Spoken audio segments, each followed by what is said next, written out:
Você sabe qual é a origem da palavra sincera? A palavra sincera vem lá do latim sincera, ou seja, sem cera.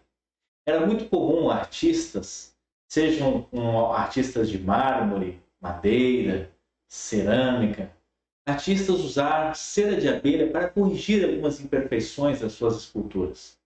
Estudiosos, peritos no assunto, eles escolhiam e avaliavam as obras mais caras, aquelas que não tinham cera.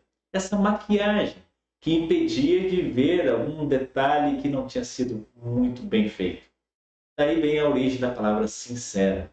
Quando a gente fala de sinceridade, nós vamos ver que na Bíblia tinha um homem que não estava vivendo uma vida sincera. Uma vida verdadeira. Uma vida conforme Deus quer que a gente viva. E esse homem era Davi.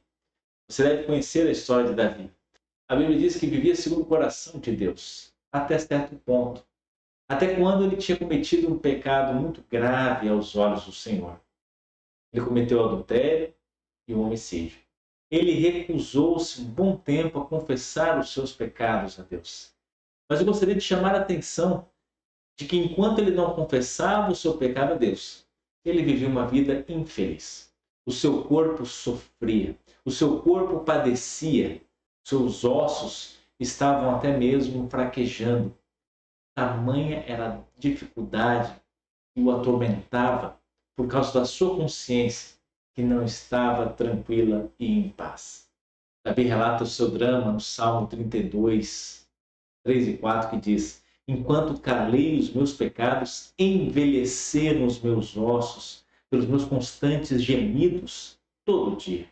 Porque a tua mão pesava dia e noite sobre mim, e o meu vigor secou como o calor do verão. Ao médico, especialista em reumatismo, artrite e colite, que relata que 51% dos seus pacientes não sabem a origem dos seus problemas.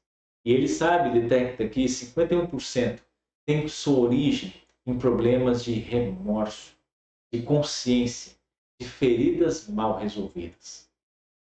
O filósofo francês Jean-Jacques Rousseau, ele também tinha uma situação que ele relata lá no final da sua vida, um problema que ele teve que o atormentava por mais de 40 anos.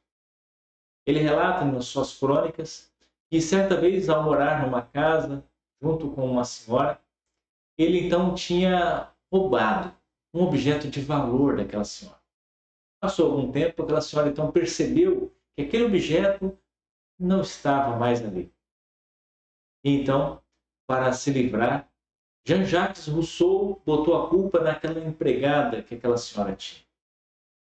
Aquela senhora, muito humilde, acabou perdendo o seu emprego e, consequentemente, a sua dignidade. Passado esse evento, o filósofo então procurou aquela senhora e ela então disse: eu não queria estar no seu lugar. E aquelas palavras então marcaram profundamente aquele filósofo, a ponto de dizer no final da sua vida que aquilo ali estava machucando ele dia e noite. Aquelas palavras estavam atormentando ele esse tempo todo. Jean-Jacques Rousseau era um homem infeliz. Assim como se encontrava Davi também antes de confessar o seu erro, o seu pecado.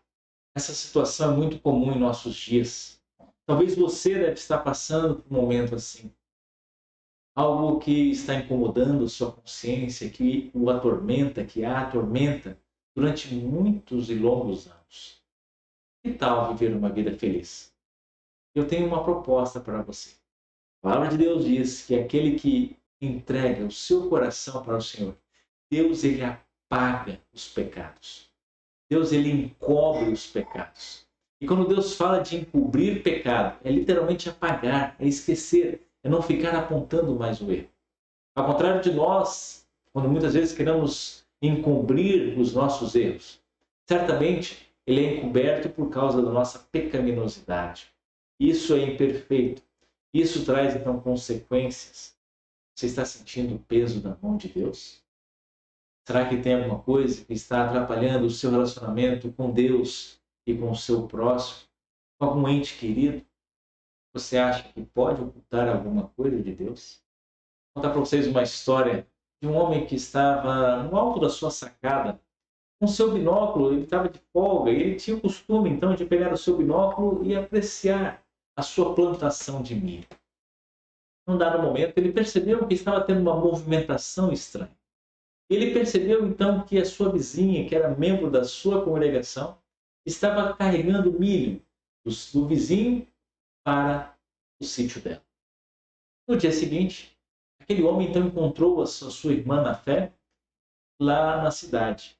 E foi então questioná-la por que ela estava roubando o milho do vizinho. E ela, muito enfurecida, ficou muito brava e chegou até mesmo a ameaçar de processar por calúnia e difamação. E depois, então, do homem confrontá-la e explicar várias vezes que ele estava vendo aquela situação, ela não podia mais negar. Ela tinha que admitir. E perguntou, mas como é que você sabe disso? E ele então falou, eu estava no alto da minha sacada e por um acaso eu estava no meu binóculo e vi tudo o que estava acontecendo. Só que uma coisa fique bem clara para você. Eu estava vendo dessa vez com o meu binóculo, mas Deus, ele tem um binóculo do tamanho do universo. Ele vê tudo. Nada está oculto aos seus olhos. E aquela mulher, a partir daquele momento, aprendeu uma grande lição. O maior problema, quando nós não nos arrependemos dos nossos pecados, é que isso vai trazer prejuízos não apenas para este mundo, mas trará consequências eternas. Saiba, meu irmão, só tem um caminho para a felicidade. Só tem um caminho para você viver bem. Confesse os seus pecados a Deus. Como é importante nós confessarmos nossos pecados a Deus. Davi, no Salmo 32, ele diz, confessarei ao Senhor as minhas transgressões e tu perdoaste a maldade do meu pecado. Assim como Deus transformou Davi, Deus quer também transformar a sua vida. Deus quer que você tenha uma vida sincera. Que Ele possa realmente apagar os seus pecados. Que você possa receber de Deus o perdão. E que possamos viver uma vida de fato sincera. Sem cena. Sincera. Que Deus te abençoe.